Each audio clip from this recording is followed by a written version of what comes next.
안녕하세요. 오늘 수업 시작하겠습니다. 어제 드렸던 유가증권 이어서 볼게요. 어제는 이론 위주로 좀 봤고요. 이제 개별 주제를 하나씩 볼게요. 일단 어제 배웠던 거를 다시 좀 정리를 해보면,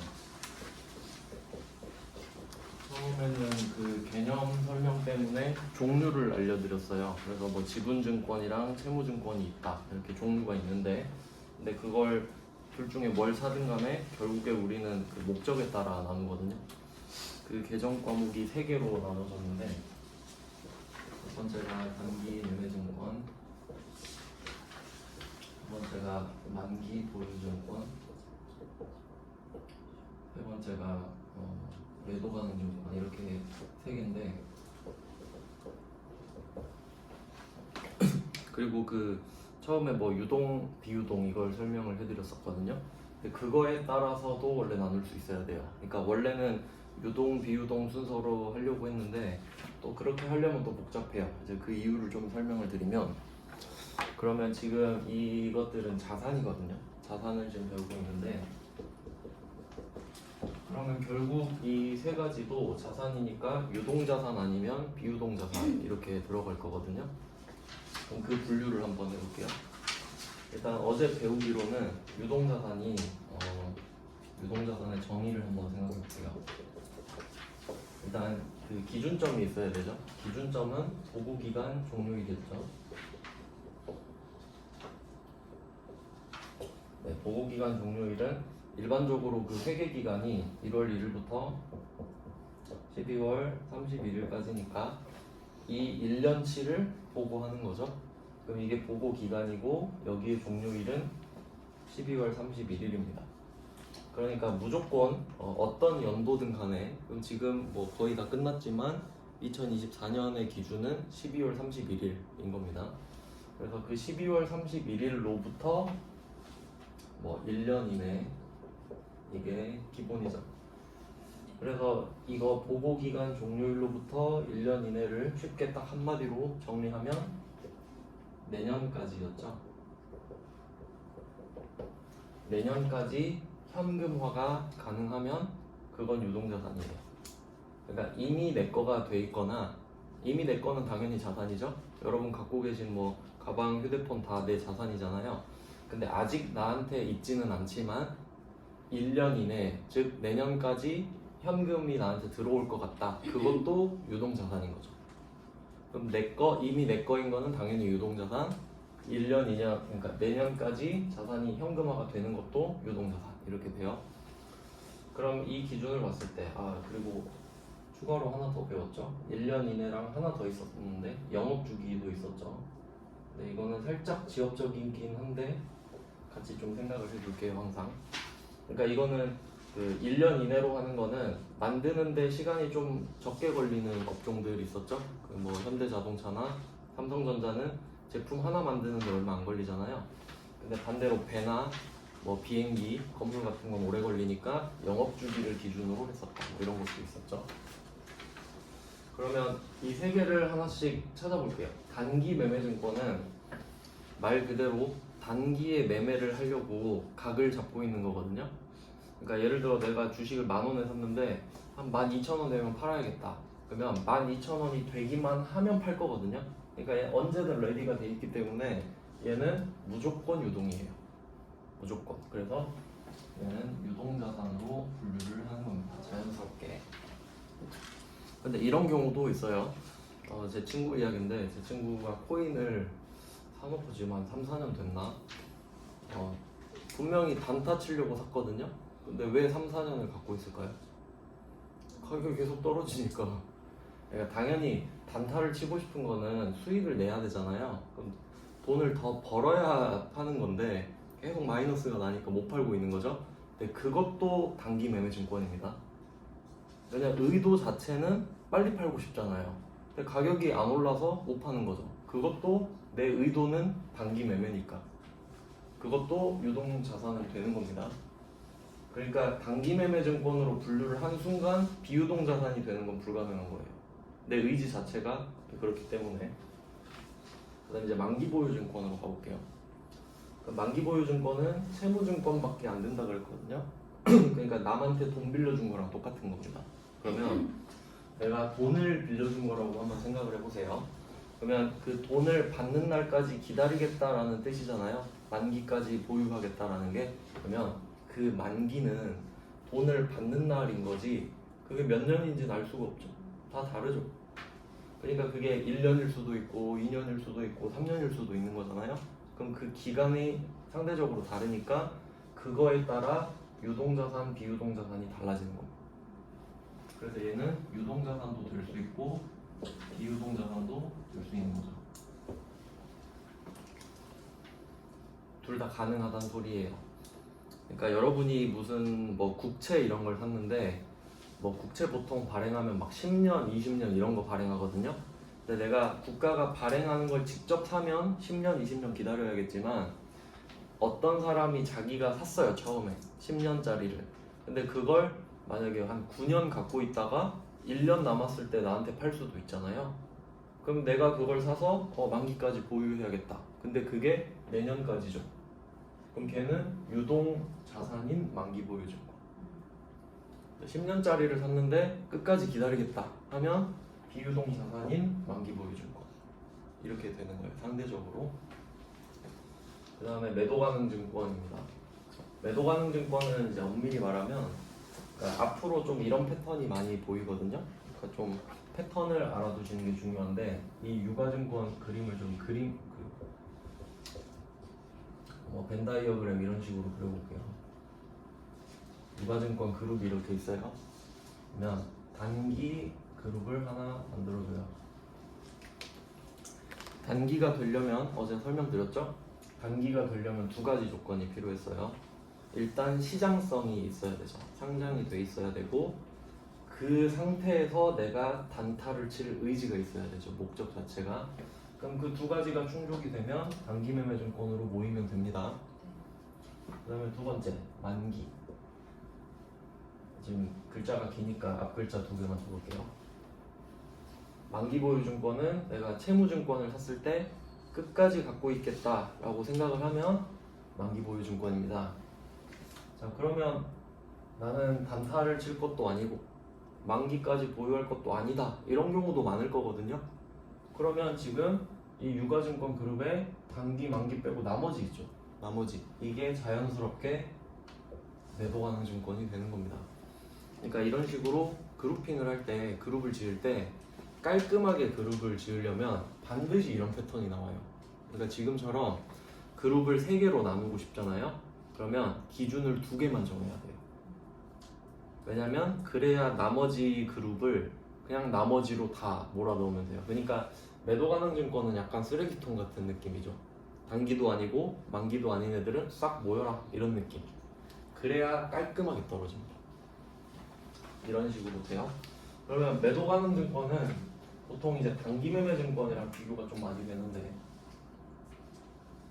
어제도 한번 설명드렸지만 단기 매매 증권이 2개잖아요. 목적 그 조건이 첫 번째 시장성이 있다, 두 번째 단기 매매 목적이다. 근데 둘 중에 하나가 빠그러지면 어떻게 될지 볼게요. 만약에 내가 시장성이 없어. 근데 단타는 치고 싶어. 그럼 보통 뭐 비상장 주식 이런 걸 말을 하는 건데 보통 뭐 아는 사람 주식이에요. 아는 사람 회사 주식. 그럼 이건 매도 가능 증권으로 빠지거든요. 근데 시장성이 없으니까 거래가 솔직히 힘들겠죠. 물론 장외 거래 할 수는 있긴 있지만 상장 주식보다는 어려우니까 매도 가능 증권으로 빠졌는데 근데 의지 자체는 단타를 치고 싶죠. 그럼 그때는 유동인 매도 가능 증권이에요. 의지 자체는 빨리 팔고 싶으니까. 그래서 얘도 유동이 될 수도 있다. 근데 조건을 반대로 생각했을 때 시장성은 있어요. 내가 삼성전자 주식을 샀어요. 근데 단타 칠 목적이 아니야. 그냥 한번 갖고 있어 보겠다. 그럼 뭐 중장기 투자가 되잖아요. 그러면 비유동 자산인 매도 가능 증권이 되는 거죠. 이렇게 분류가 되는 겁니다.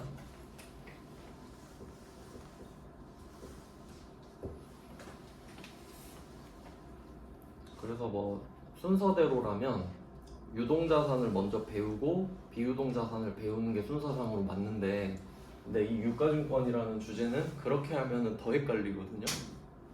이거 했다가 갑자기 또 이거 했다가 두 번 해야 되기 때문에 그래서 얘는 유가증권이라는 주제 자체로 그냥 빼버린 거예요. 좀 그 주제 정하기가 힘들어요. 어차피 다 배우고 나면 똑같지만 이제 배울 때 순서도 중요하잖아요. 나름대로 좀 고민을 해서 이번에 또 바꿨어요. 저번은 이렇게 안 했는데.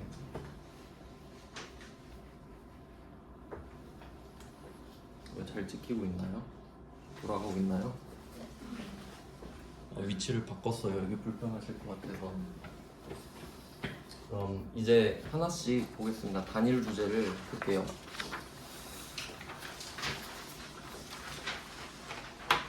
근데 좀 엄밀하게 말을 하면 우리가 전산회계 1급인데요. 이게 그 시험마다 좀 컨셉이 있어요.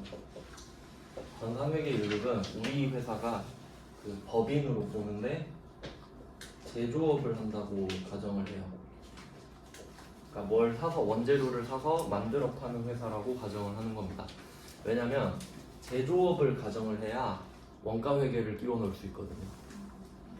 왜냐면 그 유통업, 흔히 유통업이라고 하는 떼다가 파는 회사 있죠. 물건을 싸게 사서 파는 회사. 그런 회사들은 원가 회계가 필요가 없죠. 왜냐면 사온 가격이 원가 아닙니까? 100원에 사와서 200원에 판다. 끝. 그럼 원가 회계가 없어요. 근데 제조업은 원재료를 사서 인건비 얼마 넣고 전기, 가스, 수도 막 다 계산해서 한 개당 얼마 원가 회계가 필요하거든요. 그러니까 우리 괴롭히려고 제조업으로 내는 거예요. 어쩔 수 없죠. 그래서 원가를 살짝 배우긴 해야 됩니다. 이렇게 하고 있는데 우리는 제조를 하는 게 메인이잖아요. 그러면 단타 치려고 주식을 사는 거는 사실 필요가 없습니다. 우리 제조업이잖아요. 그러니까 이거랑 똑같아요. 삼성전자가 주식하고 있는 거예요. 반도체 안 만들고. 그러니까 사실 그렇게 실무에서 그렇게 중요하진 않아요. 왜냐면 제조업 입장에서는. 그러니까 증권회사한테는 중요하겠죠. 증권회사한테는 이게 재고자산이거든요. 그러니까 상대적인 겁니다. 근데 시험에 내기엔 좋기 때문에 잘 내는 겁니다. 그래도 뭐 알아두면 나쁠 거는 없죠. 응용이 다 되기 때문에. 그러면 단기매매증권부터 한번 보겠습니다. 단기매매증권이라는 자산을 먼저 좀 배워볼게요. 그러면 앞으로 펼쳐질 일들을 좀 생각을 해보겠습니다. 단기매매증권이라고 했을 때 자, 이름에서 모든 걸 다 찾을 수 있는데 일단 매가 있죠? 아마 순서가 팔매, 살매거든요. 원래 사고팔고 순서지만 그러면 생각을 해보면 사야 팔잖아요. 반대로 말하면 팔려고 사는 겁니다. 맞죠? 이거 단타 치려면 당연히 팔려고 사는 거잖아요. 그러니까 얘는 순서가 딱 정해져 있어요. 당연히 취득을 할 겁니다. 취득 사는 게 있어야겠죠? 그 다음에 당연히 처분도 있겠죠. 이 두 개는 정해진 거예요. 이 두 개는 반드시 정해진 겁니다. 이름에 들어있죠? 매매할 거다. 근데 이 중간에 있을 수도 있고 없을 수도 있는 게 있거든요. 힌트는 우리가 12월 31일이 되면 보고를 해야 되죠. 그럼 만약에 오늘 오늘 못 사도 내일 주식을 샀다고 해볼게요. 장 열리면 그러면 12월 30일에 딱 주식을 산 거예요. 근데 시세가 안 오르고 있다가 이제 내년이 넘어가 버린 겁니다. 그러면 12월 31일이 필연적으로 오죠. 그럼 이때 보고해야 되거든요. 그럼 산 가격이랑 이때 가격이 다를 수가 있죠. 그럼 이때 가격으로 평가라는 걸 해줘야 돼요. 평가. 그러니까 지금 사고 팔면 얼마지? 그러니까 지금 팔면 얼마지? 이렇게 생각을 해줘야 돼요. 즉, 이 평가라는 거는 뭐 우리가 알고 있는 개념을 빌리면 최신화라고 생각할 수 있겠죠. 예를 들어 볼게요. 그러면 여러분이 이때 12월 30일에 주식을 뭐 10,000원에 샀어요. 당연히 10,000원보다 비싸게 팔고 싶겠죠? 왜냐면 뭐 증권거래세 이런 것도 내야 되고 수수료도 내야 되니까 근데 평가를 해보니까 12월 31일에 9,000원이 된 거예요. 지금 이제 시장은 9,000원이에요. 그럼 절대 안 팔겠죠 일단. 자 그럼 한번 생각을 해볼게요. 처음에 10,000원에 샀을 때 여러분은 그 장부에 적어야 되거든요. 장부에 기록하는 걸 기장이라 그래요. 들어보셨나요? 북이라고도 해요. 장부 기록한다고. 그러면 10,000원에 10,000원이라고 기장을 해놨겠죠? 자 근데 12월 31일이 되는데 보고를 해야 되죠. 그럼 이거를 10,000원인 상태로 그냥 보고를 하면 거짓말이에요.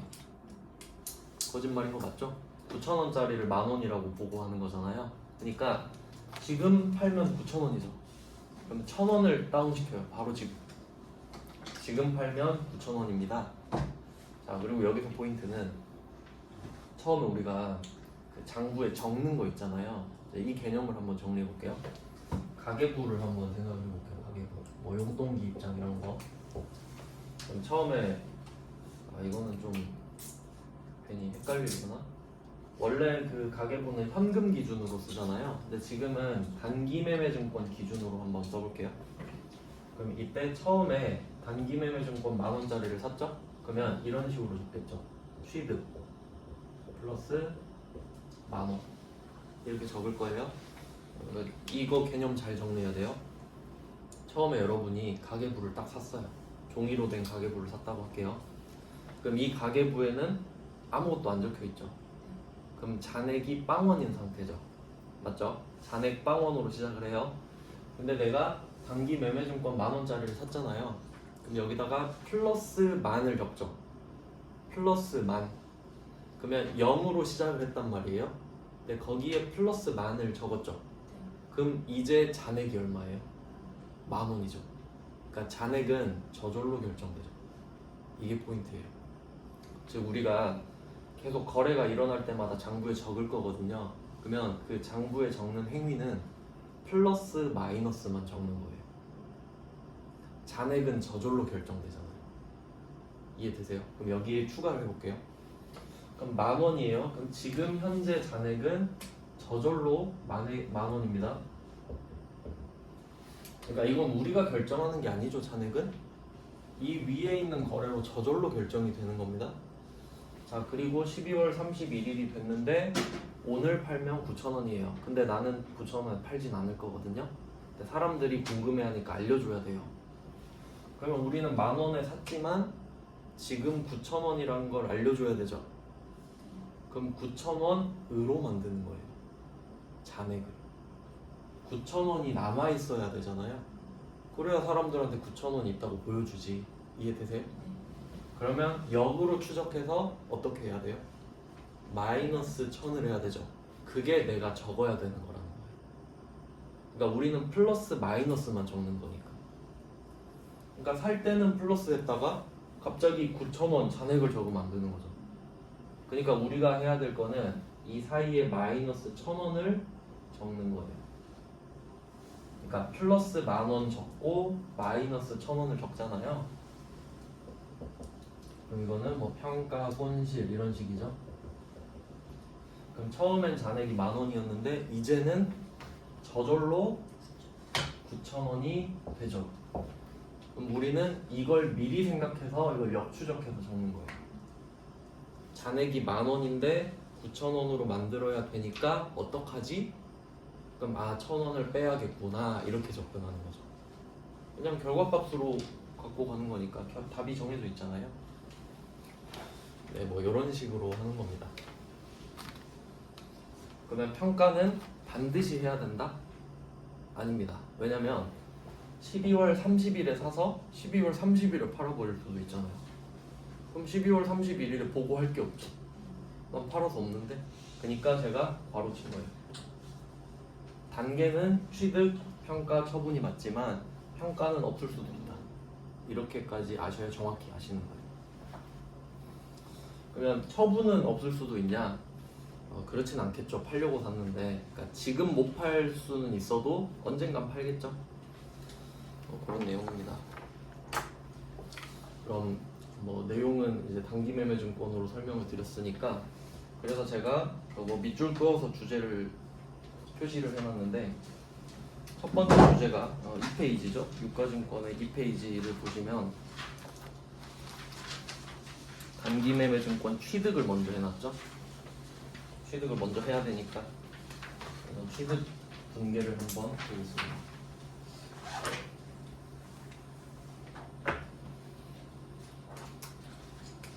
일단 뭐 어제 했던 거 간단하게 다시 설명을 드리면 자리는 정해져 있습니다.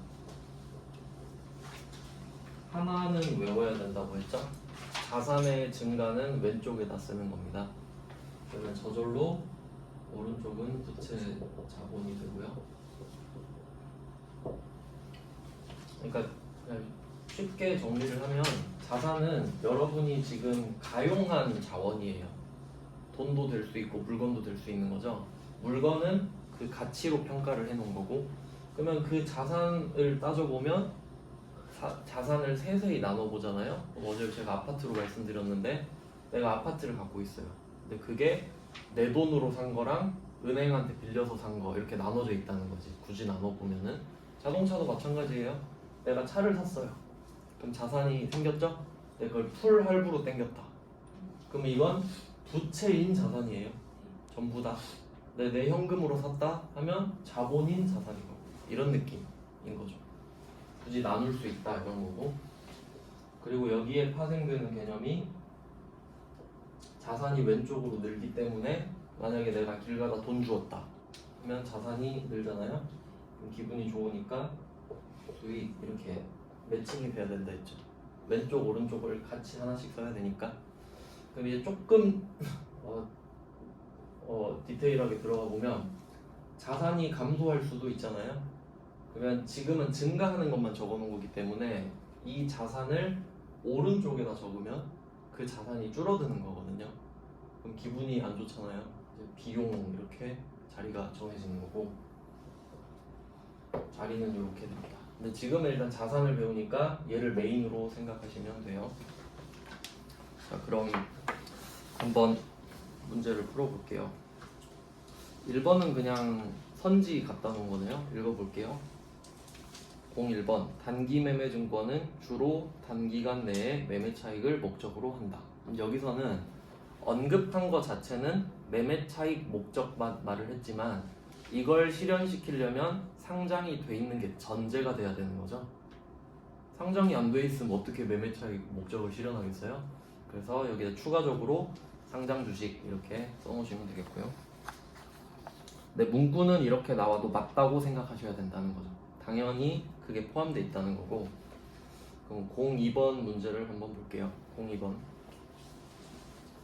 3월 5일이라고 합니다. 3월 5일에 단기매매 목적으로 주권 상장 법인 두 개 다 나왔네요. 단기매매 목적 하나 표시하시고, 두 번째 상장 법인. 그럼 두 개가 지금 두 개의 조건을 다 충족을 했으니까 이건 주식이든 채권이든 단기매매증권이에요. 종류는 상관없어요. 목적이 이루어졌기 때문에. 그러면 보통주 2,000주를 주당 5,000원에 취득을 했네요. 그럼 2,000 곱하기 5,000 해야 되죠.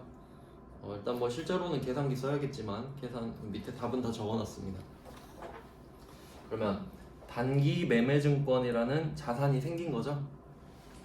그러면 단기매매증권이 자산이니까 차변에 왼쪽에 쓰는 겁니다.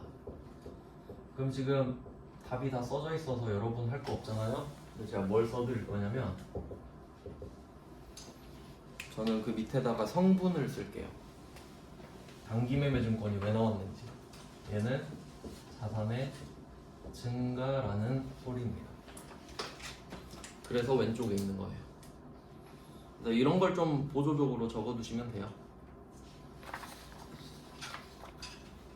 단기매매증권이라는 게 1,000만 원이 늘었다. 그럼 지금 왼쪽에 적는 겁니다. 그리고 그 이름을 좀 이제 알려드려야겠죠. 왼쪽 오른쪽 할 수는 없으니까 계속. 외워야 되는 거는 사실 3개예요. 왼쪽을 차변이라고 부른다. 오른쪽을 대변이라고 부른다. 그리고 자산은 왼쪽에서 증가한다. 이 3개예요. 사실 외워야 될 거. 그래서 지금 단기매매증권이라는 자산이 늘었기 때문에 왼쪽에 적는 거예요. 자, 그리고 이제 얼마를 줬는지 생각을 해볼까요?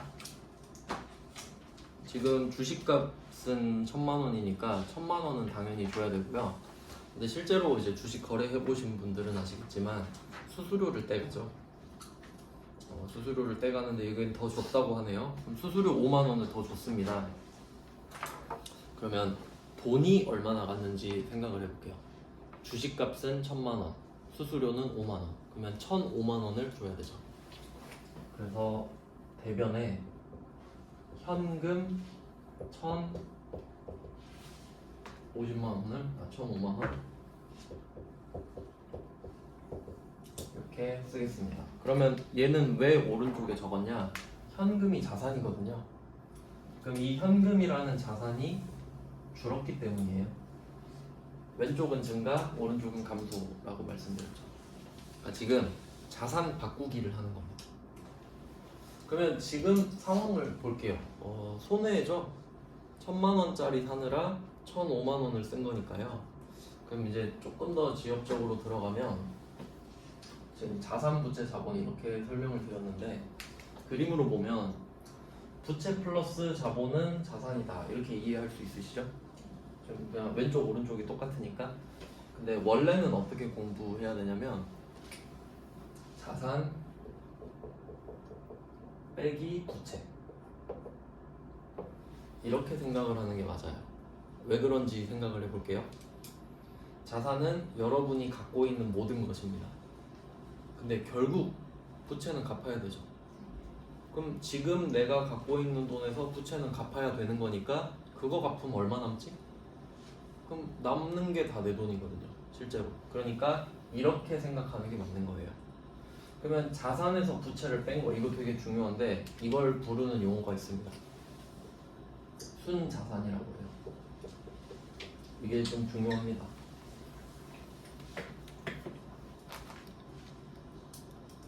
무슨 뜻인지 생각해보면 겉으로는 이 자산만큼 있는 것 같지만, 그 제가 어제 아파트 말씀드렸잖아요. 내가 5억짜리 아파트 살지만 사실 은행한테 4억 5천을 땡긴 거다. 그럼 실제로 내가 낸 돈은 5천이죠. 그러니까 남들이 보기에 내 자산은 5억이지만 내 순자산은 5천인 거예요. 나는 알아야죠, 그걸. 나까지 속이면 안 되잖아요. 그래서 이 순자산이라는 개념이 나오고, 이 순자산은 필연적으로 자본이랑 똑같을 수밖에 없겠죠. 원래는 이렇게 식을 만드는 게 맞습니다. 네, 이렇게 돼요. 자산에서 부채를 뺀 걸 순자산이라고 하는데 그 순자산이랑 자본은 같을 수밖에 없다라는 거죠. 그래서 실제로 그 자산이랑 부채 같은 거를 평가할 때 아까 단기매매증권 평가 보여드렸죠. 12월 31일이 되면 회계는 모든 걸 다 최신화하거든요. 왜냐면 그날 날짜로 다 업데이트를 해서 올려줘야 되니까. 근데 자산이랑 부채는 평가를 하거든요. 자본은 평가를 안 해요. 왜냐면 자본은 자산에서 부채를 뺀 거거든요. 근데 얘를 또 평가하고 있으면 엉켜버리는 거죠. 그러니까 자산이랑 부채만 평가를 딱 해서 뺀 걸 자본으로 그냥 적어놓는 거예요. 네, 이게 이제 정확한 순서가 되겠습니다. 자, 그러면 5만원 빵꾸 났죠. 그럼 지금 순자산이 어떻게 됐나 볼까요? 그러니까 순자산은 자산에서 부채를 뺀 거기도 하지만 자산끼리밖에 없잖아요. 그래도 구할 수 있어요. 1,000만원이 늘었죠. 1,050,000원이 줄었죠. 그러면 순자산은 50,000원이 준 겁니다. 맞죠? 그럼 순자산이 마이너스 50,000원이네요. 그럼 그게 비용이 되는 겁니다. 그러니까 정확히 따지면 순자산이 자본이 되는데, 이제 여기서 순자산을 다시 좀 꺼내보면 순자산이 늘었다. 그걸 수익이라고 해요. 순자산이 늘면 기분 좋잖아요. 그걸 수익이라 한다 이거지. 그러면 순자산이 줄면 기분이 안 좋아지죠? 그걸 비용이라고 한다는 거예요. 이렇게 용어를 알아두시면 좋아요.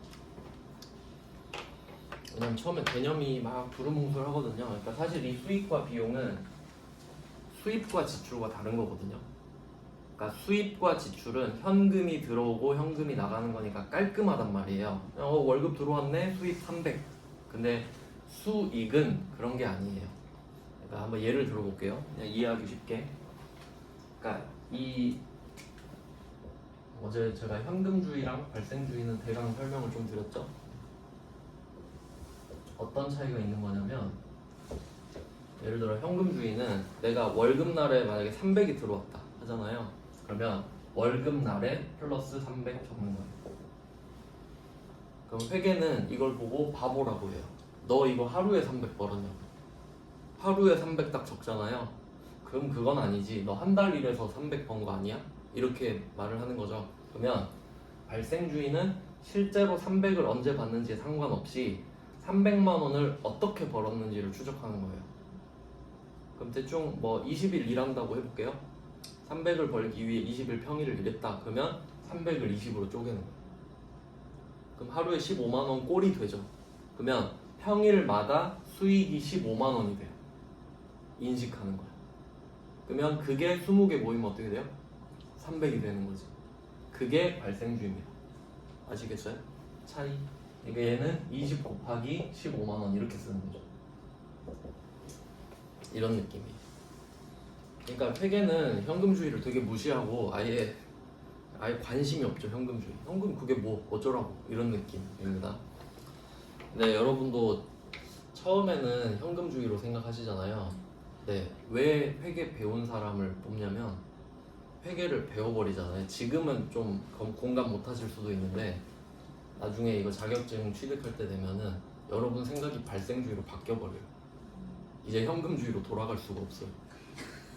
진짜 그렇게 돼요. 제가 막 우스갯소리로 그랬는데 저번에 배우신 분들이 다 공감했어요. 이제 현금주의로 생각 못하겠죠 하니까 네. 그래서 회계 배운 사람을 뽑는 거예요. 아예 회계 마인드를 갖고 있어 버리거든. 어떤 느낌인지 아시겠죠? 그러니까 이걸 잘 배워 놓으셔야 되는 거예요. 가장 큰 차이예요. 배우고 안 배운 사람. 그러니까 회계 안 배운 사람 뽑아서 가르치면 계속 현금주의로 생각하니까 안 맞는 거예요. 기록할 때.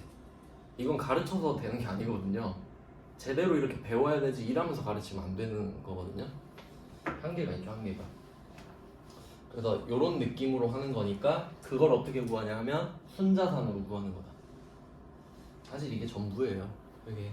그리고 하나씩 배우는 겁니다, 상세하게. 자, 그럼 지금 순자산이 줄었죠, 5만 원? 그럼 이게 비용이 되는 겁니다. 근데 그 비용 명분이 뭐냐? 수수료 냈죠? 그래서 이걸 수수료 비용이라고 적는 거죠. 5만 원 저절로 나오죠? 그럼 얘 성격은 이제 여러분은 아시는 거예요. 순자산이 5만 원이 감소했기 때문에 얘는 비용이구나.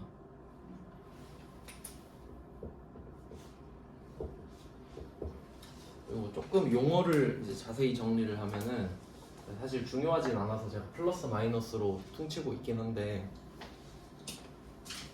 자산부채 자본은 누적되는 개념이라고 했잖아요. 그래서 정확한 용어가 자산부채 자본이 늘잖아요. 그럼 증가라는 표현을 해요. 그리고 줄어들면 감소라고 그래요. 너무 당연한 말 같죠? 근데 수익과 비용은 누적되는 개념이 아니거든요.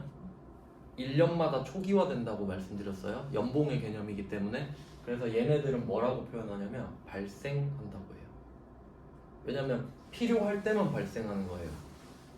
그러니까 차이가 뭐냐면 자산은 늘었다가 줄었다가 막 할 수 있잖아요. 돈 벌면 늘어나고 쓰면 줄어들고. 근데 수익은 아까 제가 20 곱하기 15만 원 했잖아요. 일을 하면 15만 원이 발생하는 거예요.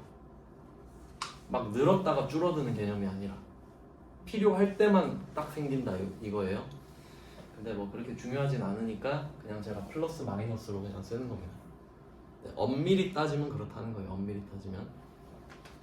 그래서 저는 뭐 지금 여러분 알려드릴 땐 플러스 마이너스라고 하지만 그 뭐 설명해 줄 때 뭐 그 뭐라고 해야 되냐, 그냥 뭐 일할 때나 그럴 때 좀 자세하게 설명해야 될 때는 자산은 증가라고 하고 수익은 발생한다고 하거든요.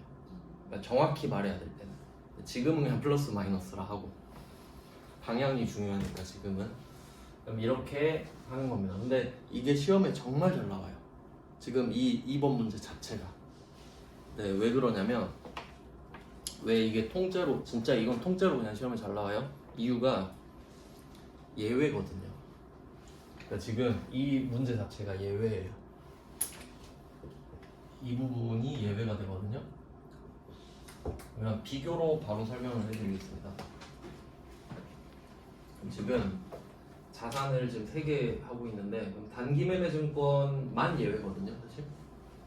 얘가 예외예요. 뭐. 그리고 다행인 거는 예외가 이 하나밖에 없어요. 그래서 나중에는 어떻게 그 알고리즘을 짜면 되냐면 내가 자산을 취득하잖아요. 앞으로 자산 많이 배우실 거 아니에요. 그럼 딱 이것만 생각하면 돼요.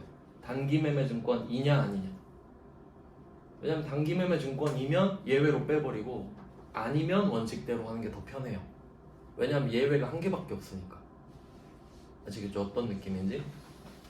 그러면 이거를 이제 먼저 배우게 되는데 그러면 만기 보유 증권이랑 매도 가능 증권은 원칙인 거예요. 어떤 느낌인지 아시겠어요? 그럼 제가 어제 막 그 찍는 법 알려드렸잖아요. 그럼 만약에 여러분이 나중에 A라는 자산을 배운다 할게요. A라는 자산? 근데 뭔지 몰라요. 처음 배워요. 그럼 제가 물어볼 수 있겠죠. 자, 여러분 A 자산은 원칙이에요? 예외예요? 이렇게 물어볼 수 있겠죠. 그럼 뭐예요?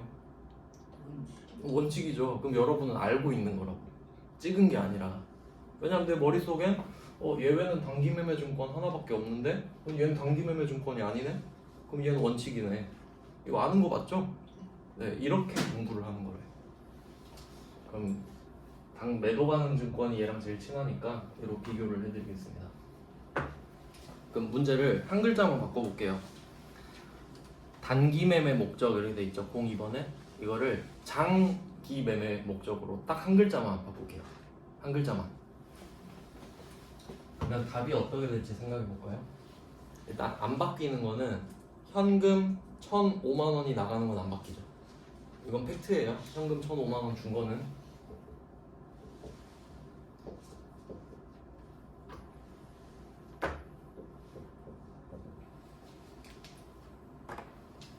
자, 자산이 감소했습니다. 자, 그럼 얘는 예외가 아니니까 원칙인데 원칙은 어떻게 하냐면 회계에서는 내가 쓴 돈이 가장 중요한 데이터예요. 그럼 지금 내가 1,005만 원을 썼잖아요. 그럼 이 물건 값은 1,005만 원이에요. 왜냐면 내가 1,005만 원을 썼거든. 이게 원칙입니다. 근데 또 어떻게 보면은 이것도 맞는 것 같고 저것도 맞는 것 같죠? 근데 일단은 회계에서는 내가 쓴 돈이 제일 정확한 증거예요. 그럼 이건 무슨 말이냐면 내가 호구를 잡혀도 1,000만 원짜리를 1,100만 원에 사더라도 1,100만 원 주면 이건 1,100만 원이에요. 일단. 왜냐면 이거는 팩트를 기록하는 거기 때문에 실제 시세랑은 상관이 없는 겁니다. 현재 상태를 기록하는 거기 때문에. 그러면 얘는 이름이 매도 가능 증권으로 바뀝니다. 이유를 생각해 볼까요? 장기 매매 목적이죠. 그럼 절대 단기 매매 증권은 될 수가 없겠네요. 근데 상장은 돼 있죠. 그럼 거래는 돼. 근데 내가 지금 빨리 팔고 싶지 않네. 그럼 매도 가능 증권이 되는 겁니다. 자, 근데 얘는 좀 조심하셔야 될 게 뭐냐면 실제로 그 여러분이 컴퓨터 제가 어제 입력하는 거 한번 보여드렸죠. 그 계정 과목을 검색하는 거거든요. 그러니까 예를 들어서 검색창을 딱 켜고 단기 이렇게 쓰면 단기라는 글자가 들어간 게 쫙 떠요. 그러니까 그 중에 고를 수 있으면 돼. 아시겠죠? 그러니까 풀네임을 기억할 필요는 없어요. 단기 써서 단기 매매 증권 이 정도 고를 수 있으면 된다고요. 근데 내가 매도 이렇게 치면 매도 가능 증권이 나오겠죠. 근데 몇 개 나오냐면 2개 나와요. 2개 나오겠죠. 유동도 있고 비유동도 있잖아요. 그러면 이름 앞에 코드 번호가 있거든요. 그럼 코드 번호가 다르겠죠. 뭔진 몰라도. 근데 저도 번호를 외우진 않는데 그냥 상식적으로 생각해 보세요. 코드 번호가 숫자거든요. 그럼 2개가 있어요. 그럼 하나는 작고 하나는 크겠죠. 유동이 작고 비유동이 큽니다. 그래서 전 숫자를 외우지 않아요. 왜냐면 작다 크다 이렇게 외우면 되니까. 즉 유동자산을 내가 고르고 싶으면 작은 걸 고르면 돼요. 숫자. 그러니까 두 개가 있잖아요. 그러니까 뭐 100, 200 있다고 쳐봐요. 그럼 100이 유동인 거라고. 200이 비유동이고. 이거 저 숫자 몰라요 진짜로. 알 필요가 없으니까 검색해서 보면 되죠. 그러면 얘는 숫자 큰 거예요, 작은 거예요? 장기 매매 목적인데? 그럼 숫자 큰 거죠. 그래서 저는 여기다가 큰 이렇게 적어놓는 거죠. 숫자를 외울 수는 없으니까. 그 진짜 헛수고죠. 숫자 외우고 이런 거는. 근데 조심하셔야 될 건 이거예요. 나중에 여러분이 좀 그 입력하는 게 좀 재밌어요. 어렵지 않으니까. 문제 푸는 건 어려운데 입력하는 거는 쉽거든요. 보고 입력하실 거잖아요. 근데 나중에 매도 가능 증권 딱 검색해서 엔터를 딱 쳐버린단 말이에요. 숫자 작은 게 위에 있어요. 그렇게 들려요. 매도 가능 증권 하면 두 개가 나온다 했죠? 근데 위에 있는 게 숫자가 작은 거예요. 근데 지금 답은 큰 거죠. 근데 엔터 치면 틀린다고. 답이 틀린 거예요, 아예. 계정 과목이 틀리면 아예 틀린 겁니다. 그거 조심하세요. 그래서 매도 가능 증권 내면은 이것 때문에 틀려요, 어이없게. 그래서 제가 이런 것까지 적는 겁니다. 여기는 해설이 없으니까 제가 만든 문제니까. 그러면 얘를 얼마로 할 거냐? 1,005만 원. 끝입니다. 이렇게. 자산. 답이 문제 한 글자 차이로 확 바뀌어버렸죠? 그래서 이 문제를 잘 내는 거예요. 그러니까 얘는 단기 매매 증권이 실제로 중요한 건 아니라고 했잖아요. 회계의 특성을 물어보기에 좋거든요. 예외기도 하고 하니까. 그래서 이 두 개를 좀 비교해서 생각해 보시면 되겠고. 그러면 만약에 이것까지 생각해 볼까요? 매도 가능 증권이 아니라 내가 뭐 채무증권을 사서 만기까지 보유할 생각이다. 만기 3년 남았다. 그러면 일단 이름은 만기 보유 증권이 되겠죠? 만기까지 보유할 생각으로 샀으니까. 근데 만기가 3년이래요. 그럼 내년까지는 돈으로 바꿀 수가 없죠. 그럼 비유동이네. 그럼 만기 보유 증권 치면 두 개 나오거든요. 작은 거, 큰 거. 그럼 아래로 내려서 엔터. 큰 거. 그럼 답이 큰 거 만기 보유 증권 1,005만 원 하고 끝입니다. 이유는 단기 매매 증권이 아니니까. 이렇게 풀어야 돼. 그러니까 얘만 예외적으로 한다 했죠. 단기 매매 증권만 예외적으로 수수료 비용. 이유는 이거 제가 생각한 건데 뇌피셜인데, 왜냐면 저도 이해를 하고 외워야 되기 때문에 단타를 치는 거는 이렇게 생각했어요. 수수료가 중요한 게 아니라 지금 주식을 1,000만 원에 샀잖아요. 그럼 1,000만 원에 사서 얼마에 팔았는지만 중요한 거예요. 수수료로 이걸 희석시키면 안 되는 거예요. 1,000에 들어가서 1,010에 팔았다, 뭐 이런 식으로 딱 원금 가지고만 비교하겠다 이거죠. 단타 칠 때는. 그냥 제 생각이에요. 안 그러면 말이 안 돼서 이유가 없잖아요. 이유를 아무도 안 알려줘. 그래서 제 생각엔 그래요. 단타를 치려면 그래야 되지 않나? 수수료 빼고 순수하게 얼마에 들어가서 얼마에 나갔는지 뭐 그런 식으로. 그래서 얘가 유일한 예외라는 게 아주 중요한 포인트입니다. 그러면 문제 나올 때 여기 그 단기 매매 목적으로 하고 뒤에 그 증권 거래 수수료 5만 원이라고 명시돼 있잖아요. 네. 그럼 이게 방금 설명하신 것처럼 문제가 장기 매매 증권으로 바뀌면 이 수수료라는 문구는 안 나오는 거예요? 아니요, 있어도 똑같이 이렇게 나와요. 하는 거예요? 네네네. 그러니까 예외라고 그렇게 애워서 네. 그냥 잘라요. 그래서 제가 딱 한 글자만 바꾼다 했잖아요. 단기를 장기로. 수수료도 아예 똑같은데, 그러니까 회계 처리 자체가 바뀌는 겁니다. 아예. 그러니까 배변은 똑같잖아요. 네네. 수수료까지 돼서. 근데 이제 차변을 어떻게 할지. 그러니까 이거 물어보고 싶어서 요거를 잘 낸다는 거예요. 그러니까 이거는 지식형 문제라서 아는 사람만 풀거든요. 그러니까 나중엔 어떻게 되냐면 여러분이 그 문제를 막 여러 개 배우면은 패턴을 따게 돼요. 그러니까 이름만 다르고 계속 비슷한 거 하네? 이런 느낌을 받거든요. 그럼 나중에는 진짜 찍어서 맞힐 수 있거든요. 뭐 그냥 이렇게 했으니까 이렇게 하면 맞겠지. 근데 얘는 그렇게 풀 수가 없는 문제입니다. 어떤 느낌인지 아시겠어요? 그러니까 나중에는 그냥 대충 논리대로 풀면 맞아요. 근데 얘는 논리가 아니잖아요. 암기니까. 그래서 잘 냅니다. 네. 뭐 그렇게 기억하시면 되겠고, 네, 지금부터 한 10분 정도 쉬고 이어서 보겠습니다.